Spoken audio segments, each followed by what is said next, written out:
I have to be 100% of my job. I have to be 100% for my kids and my family. So climbing's the only thing that can give a little bit there. But I also want to be 100% at climbing.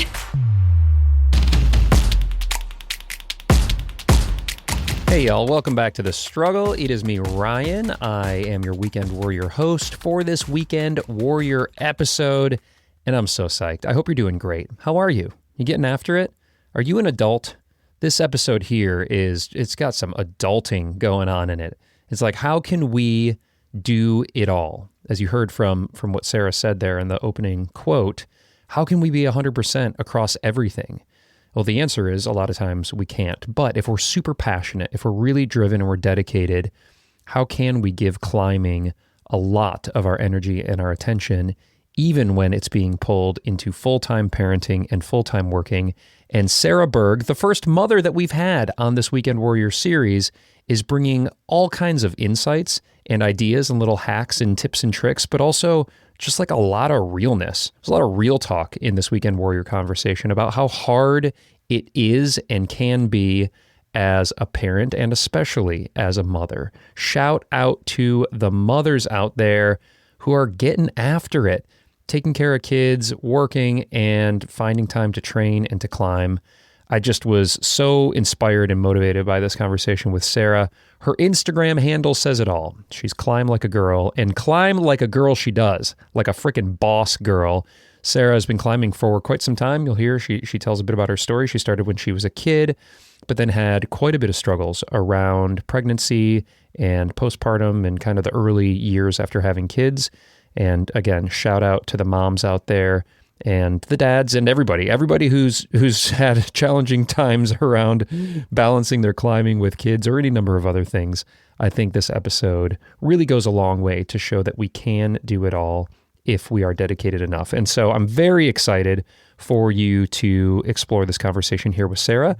In fact, after I had this conversation with Sara, we managed to link up and do a bit of climbing. We went out and did a session on the Bulldog Boulder. She and her husband, Ben, came out and met up with me and some friends. She brought her 2 kids who are awesome. And we did a little session on Bulldog and then went over to Roadside where Sara and Ben were working on some things. And me and my buddies I was just kind of flailing around because I was totally wrecked from Bulldog. But everyone was climbing. In fact, Sara sent one of my little mini projects while we were there, Strevels Gets in Shape, which is, as you may know from the Road to V8 series, one of the routes that Nate Drolet has recommended to me. And anyway, great day. I didn't send anything, but Sara sent, my friend sent. Great day. Great day of climbing out there. And then subsequently, I actually met up with her husband, Ben, last week on Tuesday, and I had an absolutely breakthrough session on Bulldog, as did Ben. In fact, I'll tell you more about that on the backside of this. I'll do a little recap of my climbing if you'd like to hear it. And if you wouldn't, that's fine. You're here to listen to this Weekend Warrior episode, and it delivers the goods. So let's just jump into it. Let's jump into it right now. I just enjoyed the heck out of this conversation with Weekend Warrior Sara Berg.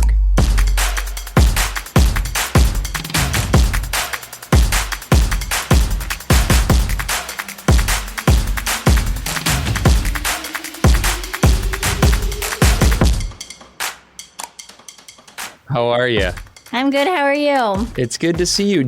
Have we met in real life? It's possible. I don't know. I climbed with your buddy, Matt, I think, a couple weekends ago. At Roadside, right? Yeah. Yeah. So I was just out with him last week and he sent. So I was very excited. Oh, nice. Yeah. Okay. I was out last week and I fell. I had gone into the undercling and got like my feet kind of moved up and then I fell.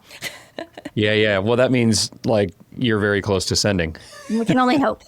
We'll start from the beginning here for our listener so we can get to know you, okay, Sara, as our Weekend Warrior. So hit me with like the basics here. Where are you located? I'm in Cincinnati. And so the Red is one of your home crags, or maybe the home crag? The Red is the home crag, my favorite crag. Okay, cool. We're already off to a great start here. And how old are you? I just turned 40 about 3 weeks ago. Well, Hey. no, actually it's been like over a month now. Feels like a few weeks ago, but yes. Congratulations. Welcome Thank to the you. 40s. They're good years. Yeah. We'll talk a bit about that. And you've got a family. Tell me about that. I do. So my husband, Ben, he's a climber. And then I've got 2 children, just newly 7 and 4.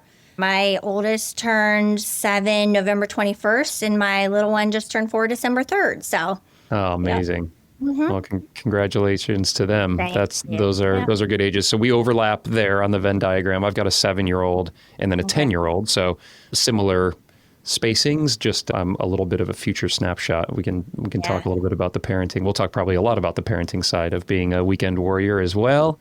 Yeah. And are they girls, boys? My 7-year-old's a girl, and my 4-year-old is a boy. He's very wild, a little hard to contain sometimes. The difference between a girl and a boy has been insane, but we're managing. Yeah, it's interesting. It's like a role reversal in my house. Our 7-year-old girl is absolutely wild. She is just like all energy, start to finish, from the second she wakes up to the second she goes down. And our son is much kind of quieter, and he's like super into Rubik's cubes. And yeah, it's very interesting. Like, these kids are just like their own little people, and we just trying our best to help them be, who they are. It's really cool. Okay, good. Well, we'll talk more about that. And then do you work as well? Yeah, so I work full time. I am a physician assistant in family practice. I drive about 45 minutes to get to work every day. I work in the office. It's actually in my hometown. My grandpa started the practice about 50 years ago. And then my dad was a doctor there for about 42 years. He actually retired last year. So we work together for quite a bit of time. It's a very busy job, very stressful sometimes, but I absolutely love what I do. It's great. Oh, that's beautiful. It sounds like it's rewarding work. It's very rewarding, yes. And family practice, so is that kids through adults? Yeah, I see more adults, the occasional kid. But yeah, I see a lot of adults and older adults. Okay, great. And then what are the hours like for that? So, I work Monday through Friday. I recently changed my schedule up a little bit, so I work longer days on Monday and Wednesday so that I can cut it shorter Tuesdays and Thursdays and try to climb when I get off work before I pick up kids, go to gymnastics, everything else that has to be done. So it's been kind of nice to be able to make that shift. But yeah, I work close to 40 hours a week, 5 days a week. Okay. True weekend warrior there. And so when you say you try to climb on Tuesdays and Thursdays, that's locally, like at a gym? Yes. That would be gym climbing. Mm-hmm. Yeah, you're not busting out to the red after work on a Tuesday. No, unfortunately not. I do try to take about a day off every week during the fall, just so that my husband and I can kind of shoot down. I mean, we get like 3 hours, but we drop the kids off at school, we shoot down there, we climb for 3 hours, we come back, pick them up. So. Oh, good. This is just like such good classic weekend warrior territory we're in here. I'm loving this already. A few more of the demographic basics here, and then we'll just dive into the meat and potatoes of this thing. We already established that you predominantly climb at the red. Are there other areas that you climb as well? No, pretty much just the red. I've been climbing for a pretty long time, so I've been several other places, but I keep going back to the red. Oh, I can't blame you. And then climbing style, well, if it's at the red, largely probably sport climbing, though we have talked a bit about bouldering, and then you go to the gym. So what kind of climber are you, Sara? I primarily sport climb. It's what I'm most passionate about. I do enjoy bouldering. I boulder a lot for training. I used to take a lot of bouldering trips before the kids came, down to Chattanooga, down to Alabama. But I don't think we've actually been on a trip since the kids have come. So primarily just sport climbing at the red for now. And then training, which we'll get into. And then let's talk grades, sport grades, boulder grades. What are you proud of? Give us a little sense for where you're at in your climbing progression. We were very similar with our totem poles there. My hardest sport climb is 12D. It was also Jesus Wept. Oh, nice. Routine. And I have 112C also. Yours was Mosaic. Mine was Mirage. And yeah, so that would be, and then hardest bouldering grade is V7. I did a V7 a long time ago back at Stone Fort, facing the crowd. Yeah. Oh, cool. I've heard of it's that a good one. And I kind of did, you can kind of do a left version of it that's kind of crimpy. So I've kind of played around like, is that V6? Is it V7? I don't really know, but. Well, that's where our paths diverge, because my hardest boulder outside to date is V4. So you've got me there, Sara. And how cool that we've both done Jesus Wept. What a route. Yeah, pretty cool. That was a great route. Okay, great. This just gives us so much area to explore here. You are a true weekend warrior. You're a mom, and you mentioned that you've been climbing for quite some time. So when did you start climbing? I actually started climbing when I was about 10.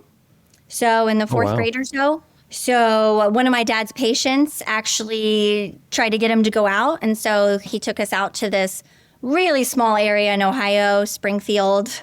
And that was the first time I ever tried climbing. I'm not even sure if I liked it, to be honest. But after that, we started indoor climbing and just kind of picked up from there. That's amazing. God, I just wish. God, I wish I had somebody nudge me into climbing at that young of an age. And that's pretty uncommon because this is 30 years ago now. We're talking, there weren't a whole lot of gyms. There wasn't like a huge scene like there is now. Mm-hmm. So what was that experience like for you? Did you continue like into your teen years and college and beyond, or did climbing kind of come and go from the life? So I did continue. I started doing some indoor climbing. I did my very first competition was in Miami, Oxford, at a climbing competition there. Cool. Yeah, I won my age group. To be honest, I don't even know if anybody else was in my age group. And I met another girl there who had also won her age group. We had both won a pair of climbing shoes, and I had bigger feet than she did. So we talked about trading shoes, and she went on to be a really strong climber, but she's the whole person who got me into competing, told me about the JCCA, which back then was a junior competition climbing association. So I got really involved with that. So I competed for a while. I want to say I maybe competed for 6 or 7 years. Wow. Very cool. Yeah. That's such a strong foundation. And then it sounds like you kept the psych and climbed a lot into your 20s, 30s. And then I guess it was you're in your early 30s to mid 30s when you had your kids. And you're the first weekend warrior mom that we've had on. We've had a couple weekend warrior dads on, and I've spoken to many moms, like athletes on the show, Paige Clausen and Alex Puccio and Lynn Hill and Hazel Finley and others, and Emily Harrington, who was just recently at the Red, and actually with her family, they stayed at my cabin, which was cool. And those conversations I just always find very interesting. It can be similar, but there's very stark differences, it does seem like, from like the dad climber journey. And I'm curious what that period was like for you when you're a hard charging climber. Is that when you had done Jesus Wept? Was this prior to having the kiddos? Yes, that was prior. Yeah, I mean, it's tough.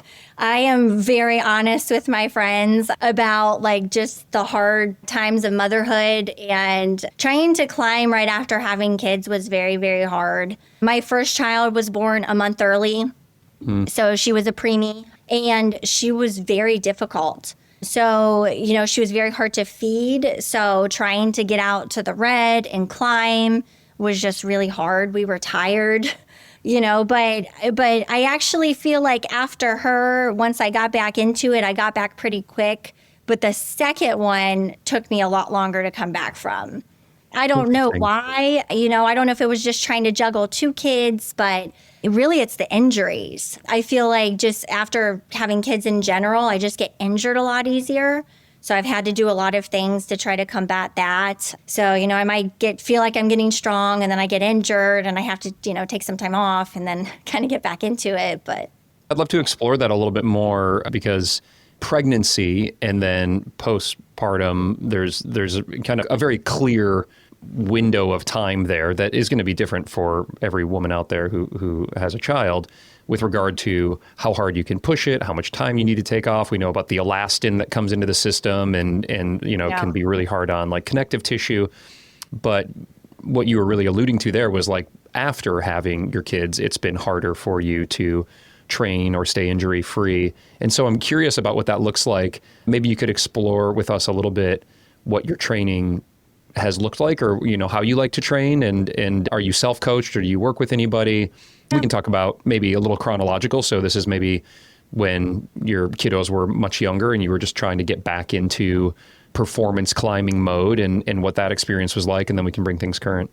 So when the kids were younger, I didn't train. If I might have had gym projects, because that was probably the best that I could do. I would get excited about like an indoor sport climb Right. and kind of, try to work on that. I feel like after I had my first, I was getting back into climbing. And right as I kind of got pregnant with the second one, I was feeling like we were getting into a stage where we could have gotten back into climbing more. Because the hardest part, is trying to take a kid out by yourself. It's not really possible. But when Right. they get to that age where you can actually take them out and you do not have to rely on other people, it's a game changer. So so then I got pregnant with the second one, and I did climb through pregnancies. With the first one being a preemie, I was a little cautious with the second one about just symptoms and how I felt. Just to put it out there, her being born a month early had nothing to do with me climbing. Right. Yeah, there was just other situations involved. But with the second one, I got a lot of pelvic pressure as I was trying to climb. So I just took it really easy, would go in, try to do maybe some 5-7s. I needed to keep it up mentally for myself. But, then you get to the point where you just can't climb anymore. And then postpartum, you're tired, you're trying to manage this child that's just come into the world. And so you're trying to figure out, when is it okay to climb again? And I did get back into climbing pretty early after my children. I mean, I did not have C-sections. I would say probably about 2 weeks, I tried to go back in. I would just do some really easy things. I will say at 4 weeks after my second child, I tried to get on the tension board. And I had just a huge pain in my stomach. And I was like, this is not good. So I was like, okay, I need to, listen to my body, take it easy. But it was just kind of a gradual thing.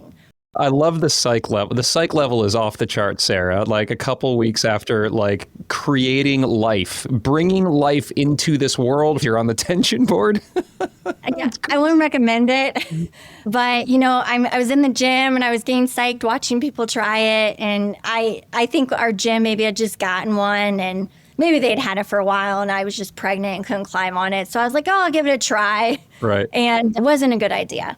So I just, stuck with some easier things. So yeah, for that whole time, even after my second, it was more just trying to get in the gym when we could. But climbing was pretty minimal. I mean, it's really hard to get in. You can't really, take toddlers into the gym by yourself. You've got to have other people there with you, and that can be difficult. So it wasn't really until this year where I felt like, okay, I can start training, I can start pushing it hard again, and I'm ready. Yeah, and so that's 4 years now. You said you've got your youngest just turned 4, so that's 4 years. Yeah, so it was right after he turned 3. It was when I felt like we didn't have to rely on other people. If we wanted to go out climbing, we could go out. We could go to the gym by ourselves. It was kind of that marker where I was like, okay, like I really think we can do this now. Oh, I remember those feelings myself, like when our daughter started going to preschool, and I was like, oh my gosh, I've got a few hours. And then kindergarten was like, you're not there yet, but you are with your 7-year-old. Yeah, she's in first grade. Yeah, so a full day of school. I'm like, what is this? I've got a full day? Like, what am I going to do? I know. So yeah, how has that, if you just kind of reflect for those mothers who are listening or maybe would be soon to be mothers, what, as you look through that phase of kind of pregnancy, immediately post childbirth and, maybe that kind of 6 months around that and now into more like toddler and getting into like the big kid years, what stands out to you as you reflect on how you were able to make it work? Obviously climbing is meaningful to you and we can't always do the things we love because we got a new family to take care of, but does anything stand out as key moments or changes that you were able to do, adaptations you were able to make in order to stick with climbing even through some of those more challenging scheduling times? I think the first thing is you really have to want it. I think just climbing has always been a part of me. And for me, I needed climbing to be a better mother, to feel more present. And I needed something for me. And climbing is what I do. So I think you just have to be motivated to do it and you just have to try to send it. I mean, it's hard and, and you're going to go through times where it might not be the best thing. I think that 1.5 to 2.5 year range or 1 to 2.5 range, I mean, it's really hard to take kids outside. You've really got to be careful about where you take them. You need to have other people because they are mobile, but they can't listen. And so for us, I think getting to that 2.5 year mark was big. I think that was the first time. Then we started taking my daughter and my son out with us. And we would kind of try to arrange to go out with other people. But that's also hard too, because other people don't always understand that you're relying on them. Like if you make plans to go out, like we need you to be there because we can't do this on our own. Right. But I think around like the 3-year-old mark, we really felt like we could do it on our own. We felt like, the one was getting older and she could kind of help out. And that was just a huge sense of freedom. You go almost feeling to what you felt like before you had kids. Like, okay, like we're not limited in what we can do anymore. So we can just go out and do it. Oh, hell yeah. And then it's like a superpower, I feel like, as a parent. When you get a little time, you get a little sleep, and you get a little freedom, it's like, let's rage. You can go out and do the things that you haven't been able to do. I want the listener to pay attention here, though, because Sara tucked a bit of real talk into that just there. So if you are not a parent, if you are a parent, sure, you probably get it. But if you're not a parent and you've committed to go out with some parents with their kids, you can't, there's no flaking. There's no like, hey, it's not conditions, I'm going to hang out, or, oh, a thing came up. Like, you are the most necessary component. The third is the most important, y'all, because you've got eyes on the kids so that the parents don't have to worry about their kid, climbing over the top of a boulder or bouncing down a ravine or something like that. So we can actually climb for a minute. So, hey, if you're committing to go out, make sure you stick with going out. And then did you have that? Do you have like a group of parents or a climbing group that have helped to support you so you can get out to the gym or have these days at the Red that are more full on? Yeah, we've got a really good group of climbing friends. A lot of them don't have kids. We've got a few friends that do, but we also can do a lot on our own now, but we'll still go out with people. I mean, a group is always, more fun. You kind of get the psych high and everything. So, yeah, so sometimes we go out by ourselves. Like I was projecting something this season, and sometimes we'd have people with us and sometimes we wouldn't. So it just kind of depends. But now we have the more freedom to do things by ourselves if we want to, but we still go out with other people a lot too. Yeah, that group stoke is really important, and just such an important part of the mental health side of what we do as climbers is to get out and just laugh and have fun and commune. I want to talk about kind of bringing things a little bit more current right now. I'm interested in this concept of building back up. I haven't experienced that myself. I've never had like a big injury or had to take a lot of time off climbing. Now, I only really started hard climbing when I was 40. I started climbing when I was 30, but like when I was 40 is when I was like, I think I'm psyched, and started like really wanting to perform. So, knock wood, I haven't been injured or had to take a significant time away, but I don't think I'll dodge that bullet forever. And so for moms who are listening, potential moms, but also anyone who might have something that kind of interrupts, if you will, kind of a linear progression from lower left to upper right. You were at 12D, you had your kids. It's been some years now, and it looks like as you noted, you're building back that pyramid. Just what has that journey been like? It's been hard. Like I said, after my second, I dealt with some injuries that were pretty rough. I had a little mountain bike crash, actually, like the summer after I had my son, and I really hurt my shoulder. I did all sorts of things, and it just wasn't really getting back to where I wanted it to. I actually got with Natasha Barnes, and she helped me significantly with doing weights, and that's just something that I continue to do. I haven't been doing it much because we've kind of been in season, but I'd say weightlifting has been extremely important, and just trying to keep my body healthy. I just feel like my tendons aren't the same, my core is not the same, and it's just something you have to accept.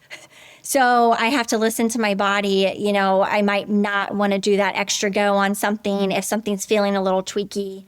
But really, I need to put in the work, off the wall of doing some weight training and doing the strength training to try to help protect my fingers. I worked most of this year with Matt Pincus, and he has me do a finger protocol before I start climbing, which has been incredible for getting my fingers warmed up before I even get on the wall. And I used to kind of have to do it. I won't lie. Like when I first started, I was like, this takes too long. Like I just want to get on the wall. But I really made that part of my warm up routine. So I usually warm up my shoulders, I warm up my fingers, and then I'm ready to go.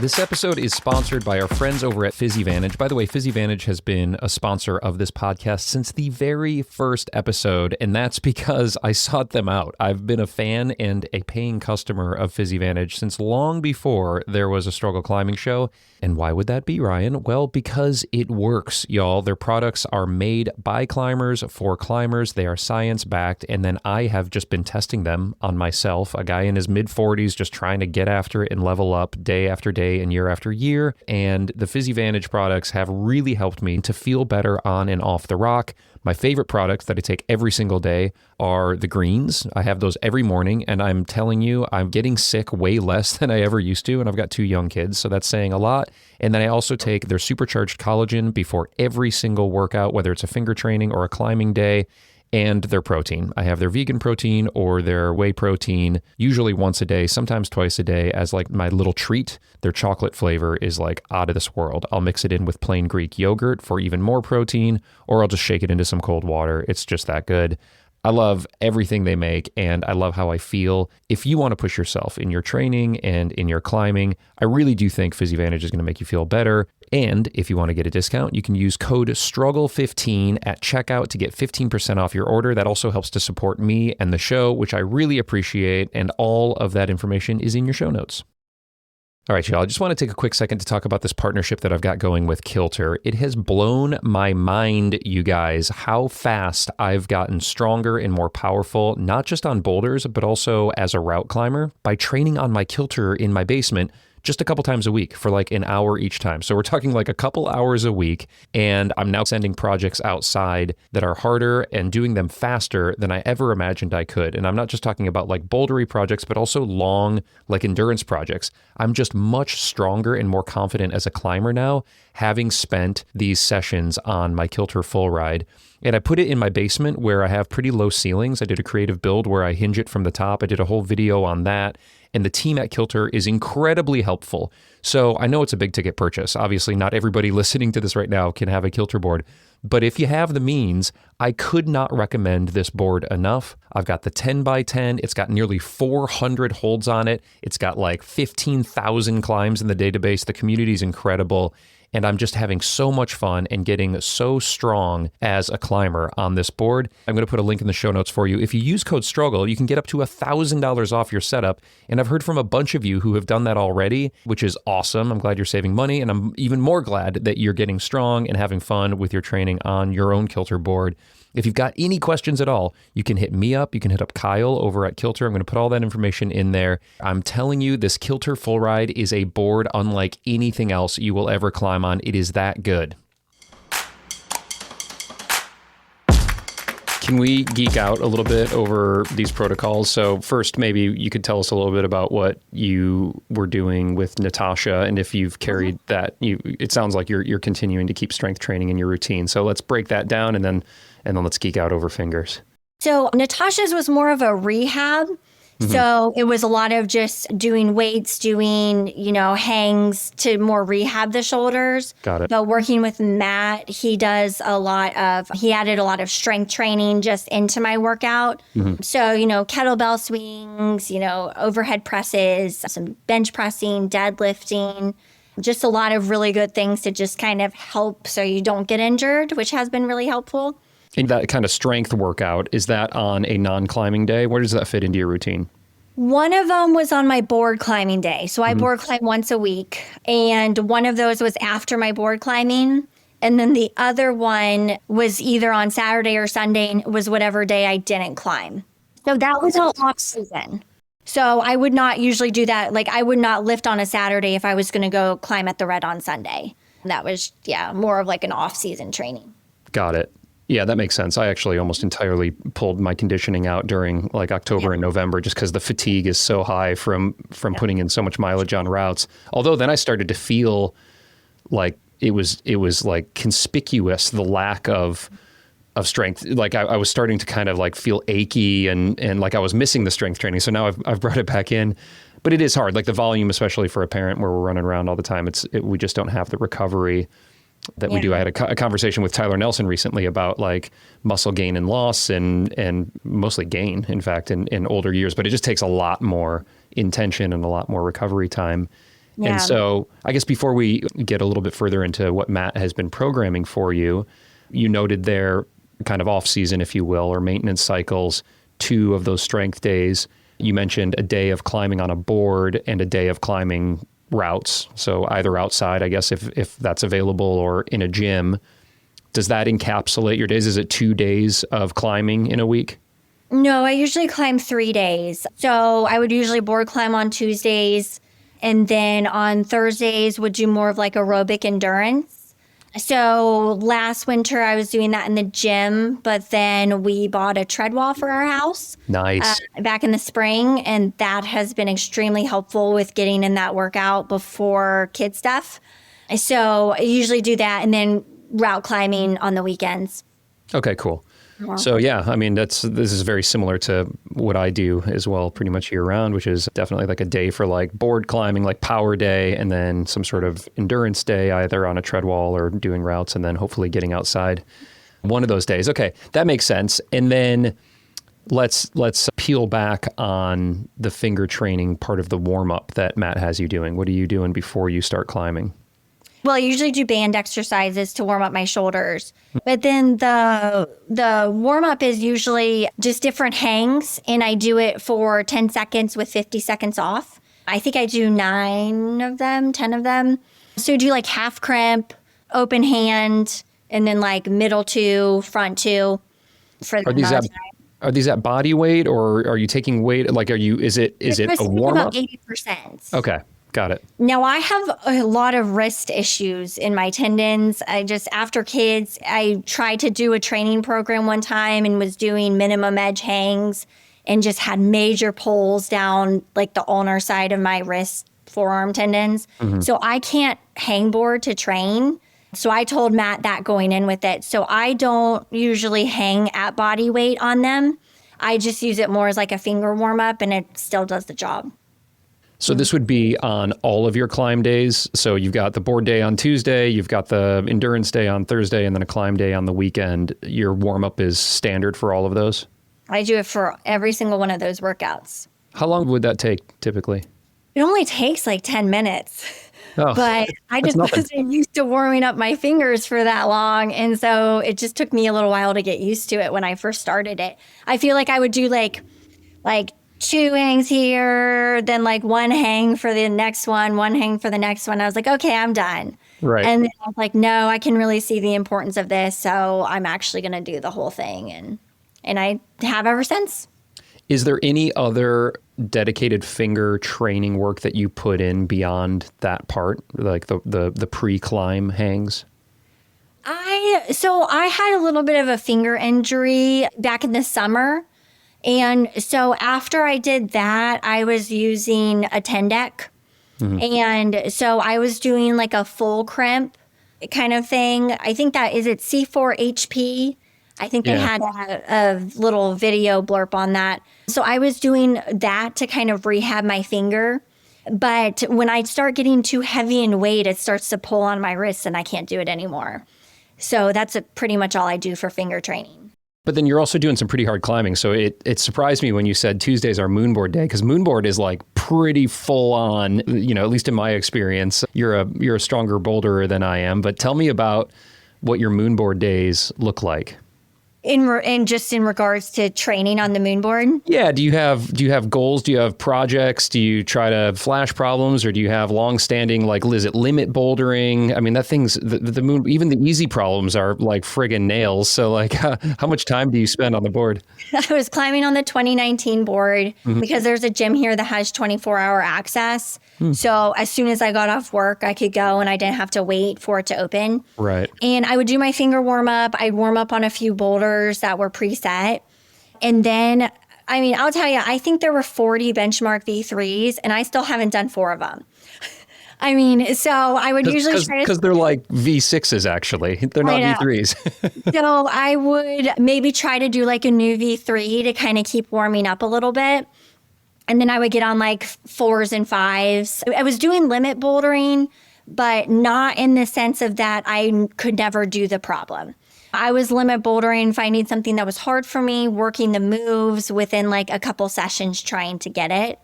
I got a couple suggestions, I think, off of your podcast for some of them. There was one V4 that was nails hard that I finally got, and I can't remember what it was. It had like a double bump on the right side. I don't remember the names anymore because I used to know a lot of them, but now I've put a Kilter board in my house, and so I haven't been on the moon in a while. But it was a 2019. You could scroll through my Instagram and probably see the ones. There was more limit bouldering. Now, 3 weeks ago, I actually started climbing on a Kilter board.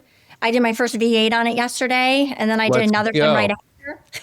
So I don't know. I don't know if they were V8, honestly. But so I think I'm going to use Kilter to train a lot for this season and just see kind of if I notice a difference between the moon board versus Kilter. I've heard some people say they think Kilter is better for Red River Gorge training. So versus the moon board. And I mean, I can see the perks of both, so I might go back and forth a little bit. Yeah, from my perspective, I think they are definitely unique and useful kind of in their own ways. And definitely the Kilter board will have holds that feel a lot more like holds that you'll feel at the Red River Gorge compared to, the moon board, which are just kind of much smaller and a little bit tweakier.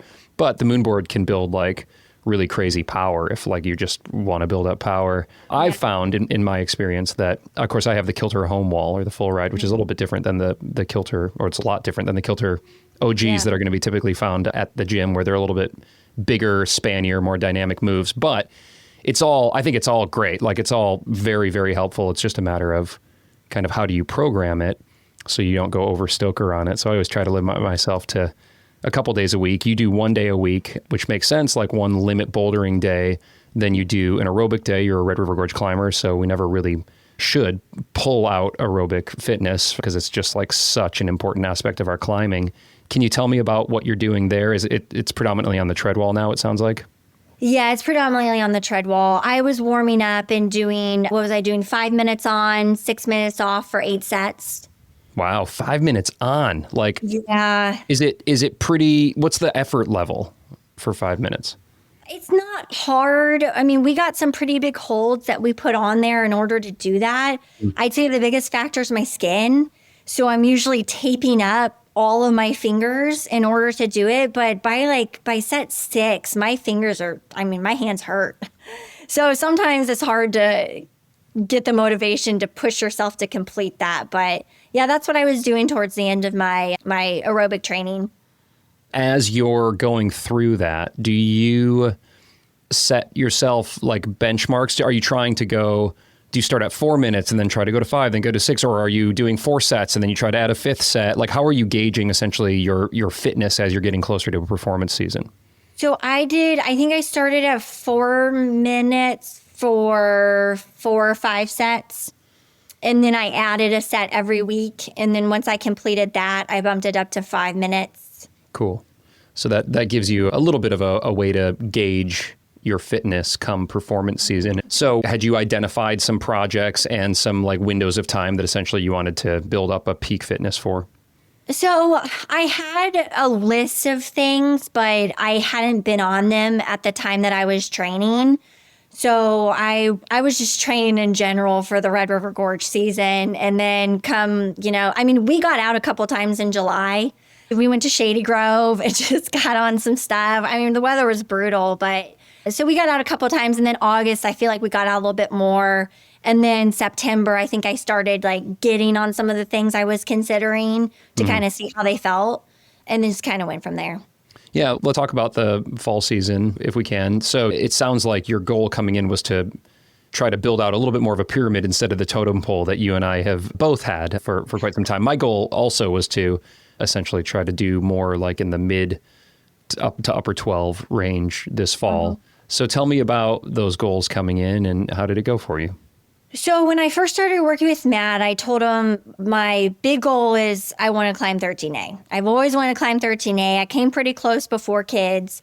and then went to PA school. Pretty much as soon as I graduated PA school, I got pregnant with my first child. And then you know the story from there. Right. But I also told him that I wanted to build back up because a lot of the things I had climbed were a long time ago. I was like, I have done a ton of 12As, but I would really like to build up, 12B, 12C, 12D, and ultimately try to do 13A again. So spring went well. I did a climb called Buff the Wood, which is at Buckeye Buttress. That was a really proud climb for me post children because it's extremely powerful. It's got big moves, and it's not a climb that I ever really thought I could do.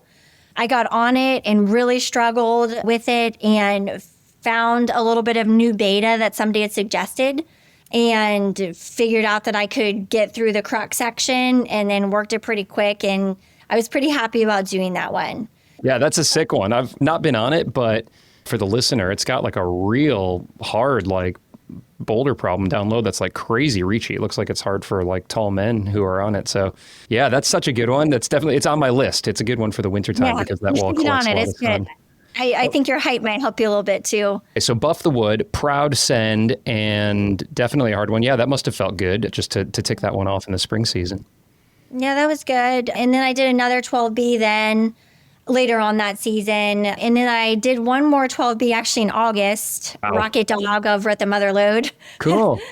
So, and then I was like, okay, I've done 3 12Bs. I really want to work on 12Cs. So I put quite a bit of effort into Mosaic, which you have done. Yep. The only one of two of the grade that I've done now. That's a good one. How did that go? It is a hard route for me because it's power endurance-y, and it was one of those things where I would get on it and fall, but I get back on and just do it to the top. Right. It doesn't feel hard when you get back on it. So I think the last go I was able to give it this season, I actually hit that upper undercling. Nice. And then readjusted it and came it off. And then we just didn't get back over there. I tried not to go back to the same thing all the time this fall. I tried to kind of spread it out a little bit. So I was over there quite a bit. I came close. It'll probably be on my list for the spring. Then we moved on to Wild Gift over at Roadside. Also feel pretty close to that one, but I don't know if weather's going to allow me to get back over there yet. So I didn't have the season that I wanted, but I also feel like I set myself up to maybe have a decent season in the spring. And I kind of know this time, I've been on these routes now. I know what I want to go back to. So I could probably train a little bit better this winter.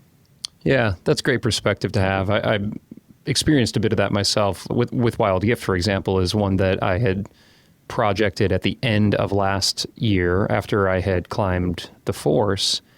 And same thing with Stain, which is right next to Buff the Wood, of course, over at Buckeye, another 12C. These are 7B plus for those who aren't YDS proficient.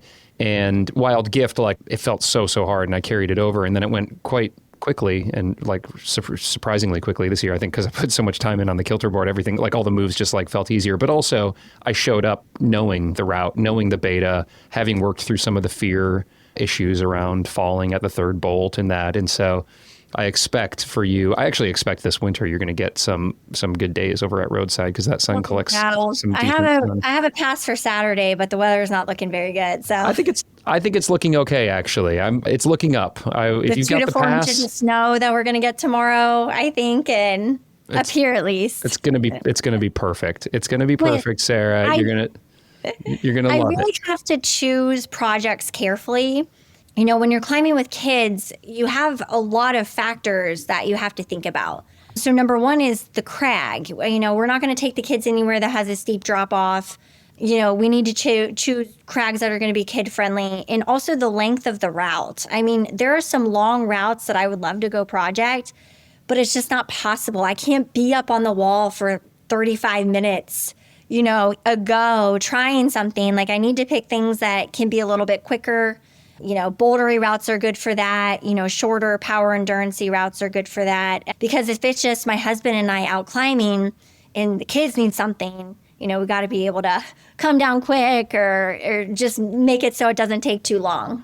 Yeah, it's such a good perspective to share and point to make, because there are, especially at the Red, there's routes where you might get 2 or 3 lay down rests in the middle. You might be on route for 30 minutes or 40 minutes. And if you've got kids down there, it's unlikely that you're going to be able to actually have 30 or 40 uninterrupted minutes. And also, I think an important distinction to make that very much separates your parenting weekend warrior experience from mine is that you climb with your partner, your domestic partner, your husband is also a climber. And I can see so many benefits of that. My wife's not a climber, but I can see a lot of benefits with that because you can book trips around it and share stoke and have common goals and all that. But you're then uniquely in this position where if you both want to get out and climb on Saturday, which you guys are your primary partners, then you're either trying to look for all day kid care or the kids are coming with you, where in my case, I'll bring the kids out when I go out with like Matt, who you met at Roadside. We'll bring our daughters out because they'll play with each other and we'll get them on a little top rope climb and we'll climb and that's a fun day. But typically when I'm trying to perform, I just go out with my friends. I clear a day and I go out and my wife will handle the kids that day and then I'll cover the kids the next day so she can go do something or whatever. And there's like a little bit of a trade-off since she's not a climber. So is it the most common then when you're climbing out at the Red that the kids now are with you? Yes, they are with us for most of the time. We had one weekend in October where my husband and I came down by ourselves for our anniversary, and that was really nice. But I about every single time I can think of going out climbing this year, the kids were with us. And it's really funny because Hazel Finley did a survey for parents. I think you might have posted about it. I did. But I just saw earlier today they posted the results of that. And 75% of people that responded to it says that they have a decline in performance when their kids are present. And I completely understand it. I mean, it's stressful to have kids out there. First of all, the amount of work you have to do to get out to the crag with 2 kids is insane. I mean, I am carrying a cooler filled with Lunchables and snacks and strawberries. And, you know, the kids luckily can carry their own backpacks, but we carry some chairs out sometimes. And I've got, you know, some coloring books and things like that. And then you get out there and you're trying to like focus on your project and getting on your project. And then they're whining or, you know, it's just one thing after another. And if we try to day trip, I mean, I probably hear mommy 50 times on the drive down there. And I'm turning around probably 25 times to pick something up off the floor and my shoulder starts hurting. And it's really hard to focus on climbing on your project when there's so much stress around, but you just do it. I mean, you know, if you're motivated and you want to get out there, I just feel like you just have to do it. Thank you for sharing that. That's the side of being a climbing parent that I think is maybe less highlighted, which is just all the attention that's pulled kind of around it. Like when I compare a day where I go out to the crag, where it's just me and some friends, the 2-hour drive for us is like stoked and talking about the route and the beta and just, you know, maybe just relaxing or laughing or whatever. Like I'm not on call. I'm not on duty, you know, there. That's part of the experience. And then the hike in, you're not having to carry somebody or pick up their toys that they drop or, you know, answer 100 questions. And there's so much joy that comes from that. I don't want to sound like a bitter parent that's just trying to escape my kids. But the reality is that your attention is pulled. And so that survey result from that Hazel did is not surprising in the sense, although it is a bit shocking. It's shocking and yet not surprising that 75% say that they just, you know, the performance declines significantly when kids are out there because your mind is in 2 places. And I think it's probably even more acute for a mother because you just, there's that mom connection. I mean, there's just something that's very kind of unique and even more potent, I think, between like a mother's concern for her children than a dad's. And I'm sure there's evolutionarily some sort of reason for that, but like I'm more chill when something goes sideways and my wife is like always on edge if there's, you know, a drop off nearby, and which everybody should be, but like maybe like the drop off is 200 yards away. Like it's not even close. And I'm like, it's fine. But like always in the back of her mind, she's like kind of on call, you know? And so that makes sense that when you're out there, that's happening to you. There's definitely a motherly instinct, stress, whatever you want to call it, that's a little bit different, I think, than it is for dads, which just makes it, you know, hard on a mom. But, you know, I say this, but it's really fun that my husband and I both climb. It's fun taking our kids out and letting them experience that, even if it is higher stress. You know, I feel like a lot of dads that go out climbing and their wives don't climb, it might be harder for them to get out a lot because they have to kind of work out the schedule. Like, when can I head out and go out with my buddies to climb?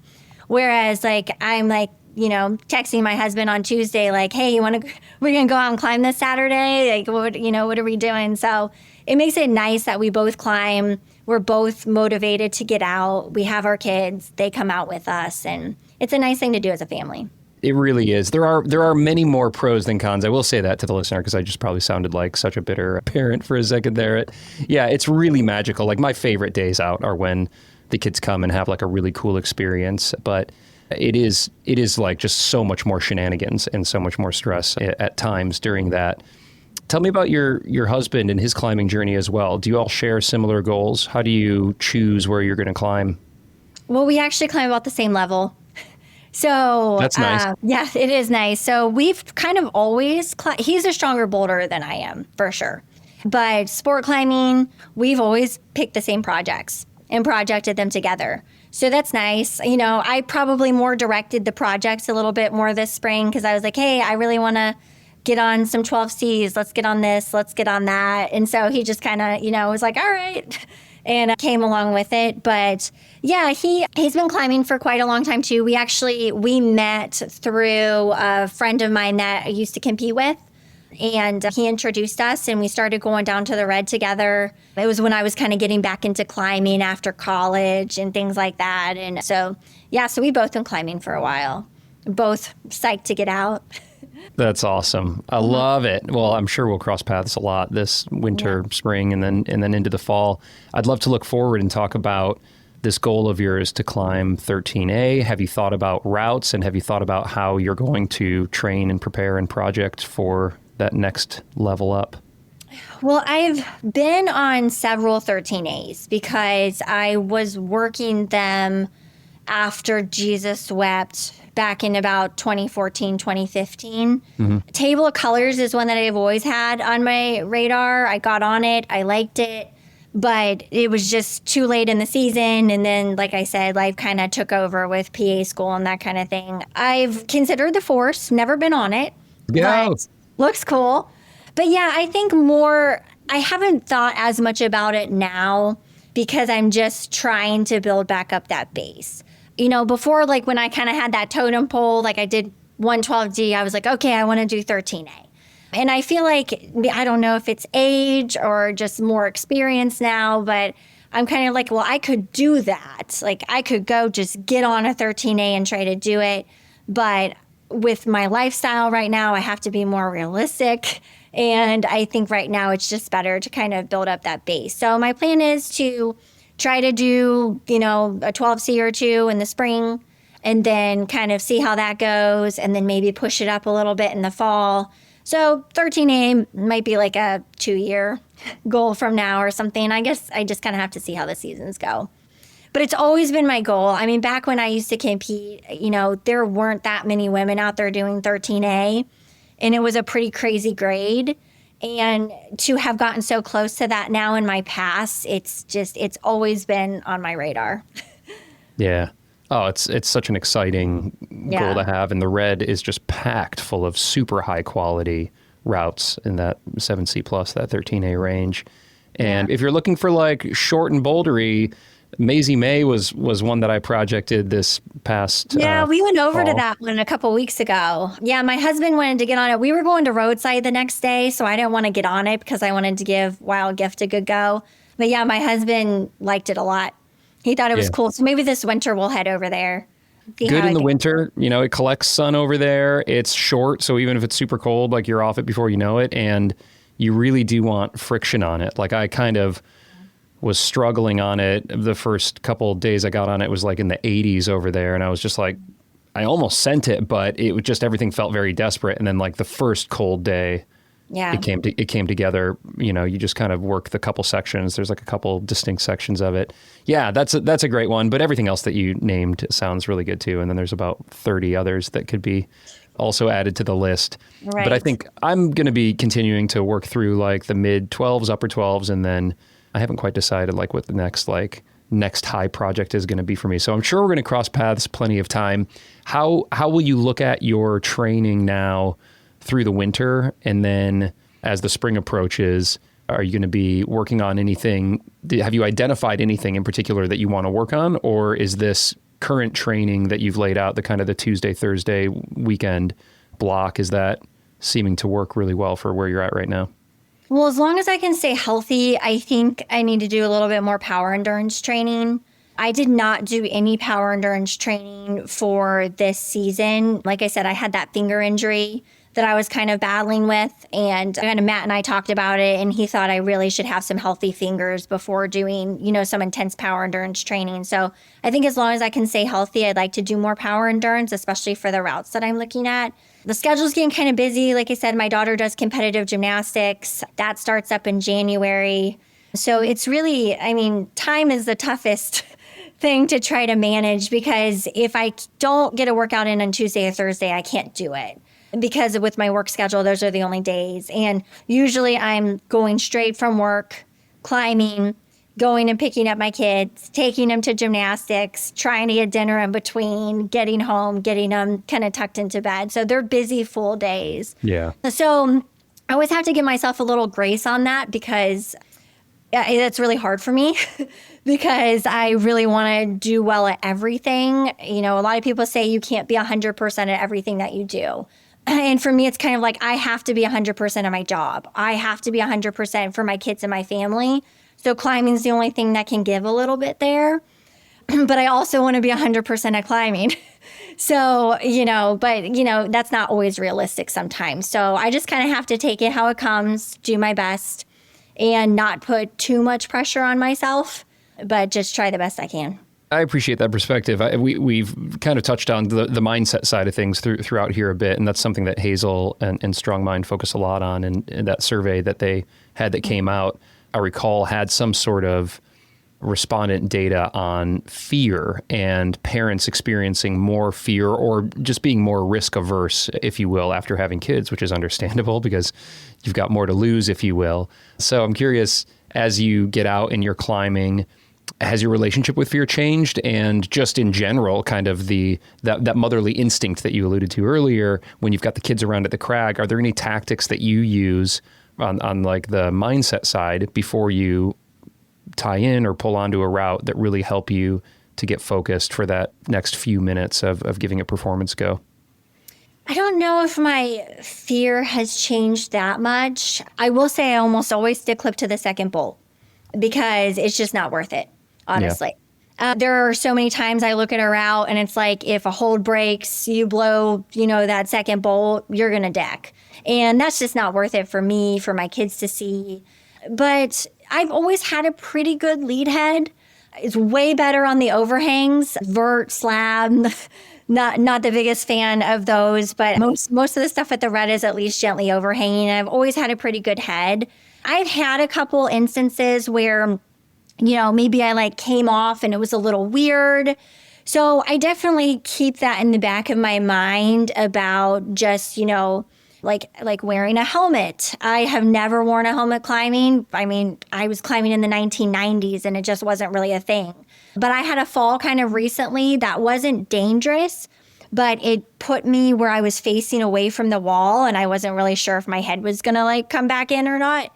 And it really scared me. And I was like, okay, I really think maybe I should get a helmet if I'm doing something that's maybe a little traversy where the fall could be riskier, that I should do that. So you just think about those things a lot. I never want to be out and have my kids see anything, that would be scary. So I just try to do everything I can to just keep it safe. And my husband's a firefighter and he is a very, very safe person. So that helps a lot with just, he's always making sure everything's safe and going over, rechecking things. So I love having a firefighter EMT on the other end of the rope.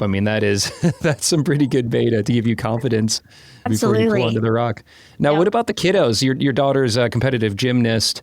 My daughter's 7 years old, and she's climbs like a monster on my Kilter board at 40 degrees down here in our basement. It's really cool to see. My son was into climbing, is not really into climbing anymore, and that's totally cool. He'll come out and hike with us and sometimes swing on the rope.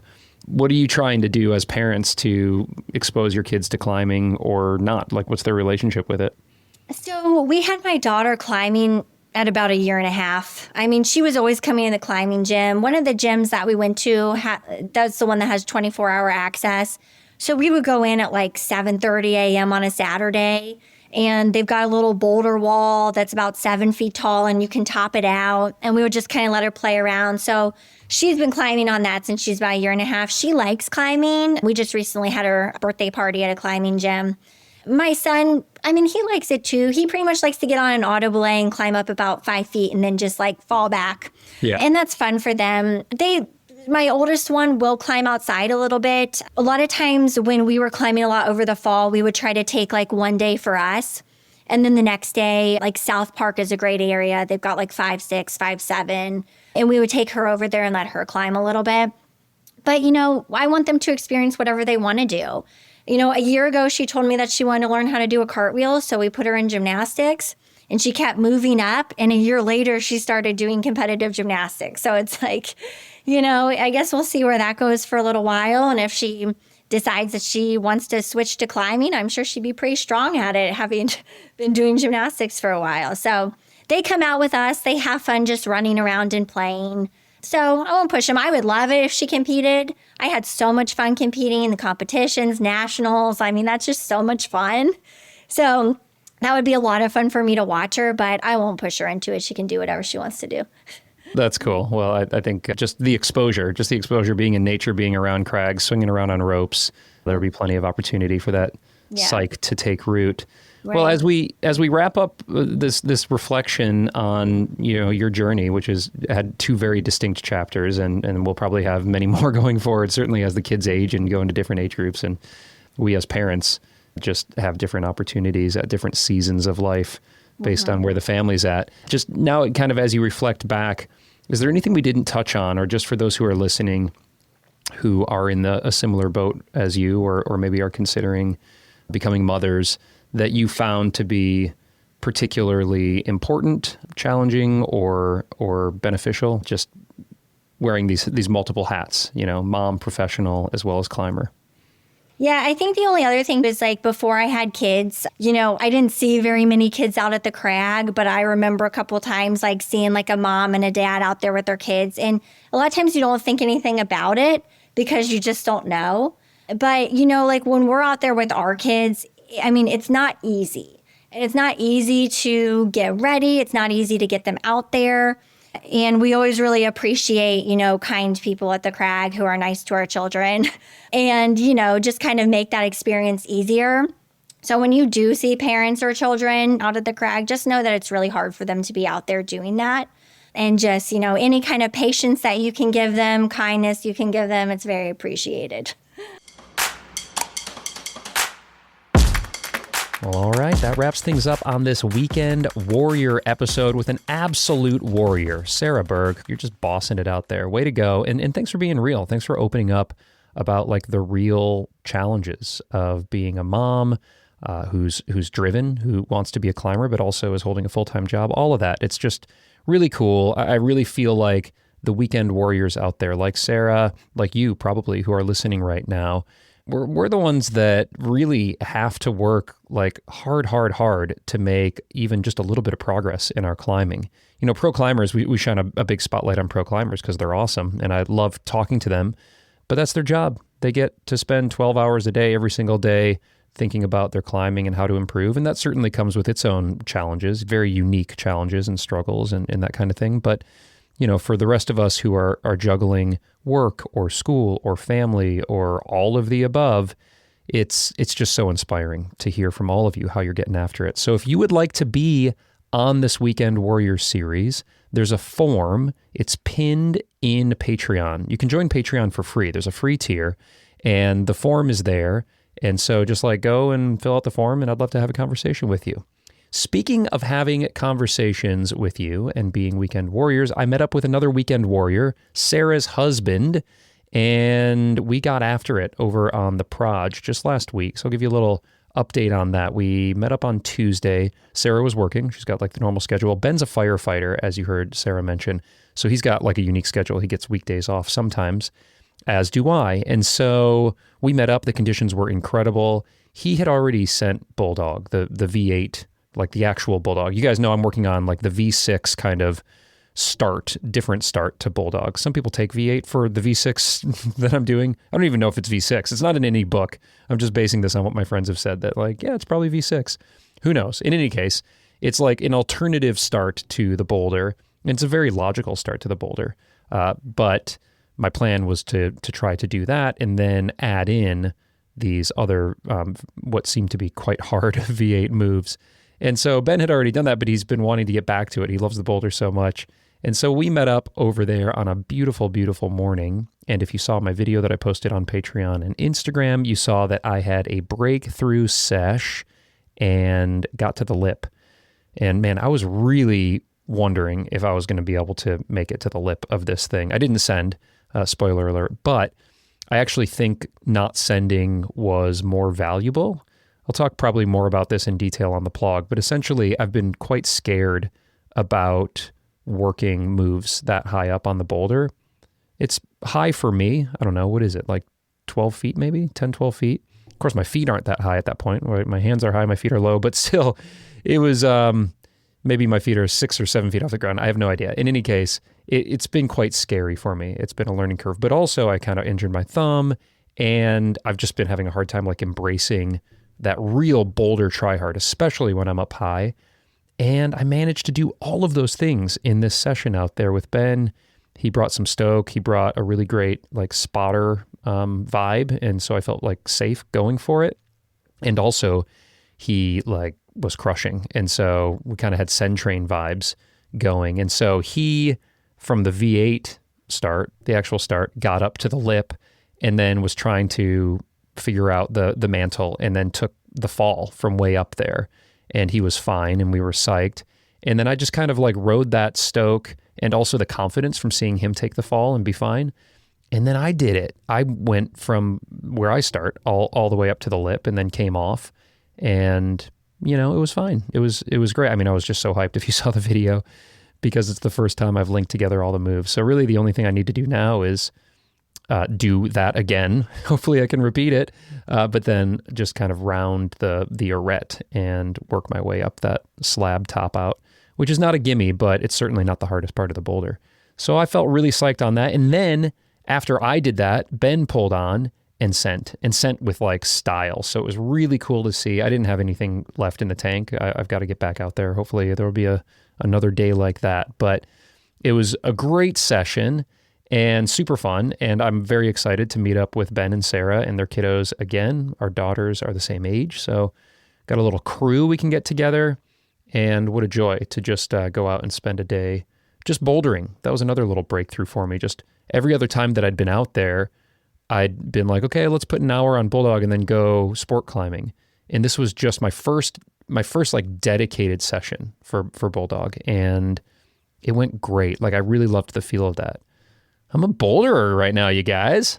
I'm Boulder bro happening over here. I even had a shirt on with big sleeves.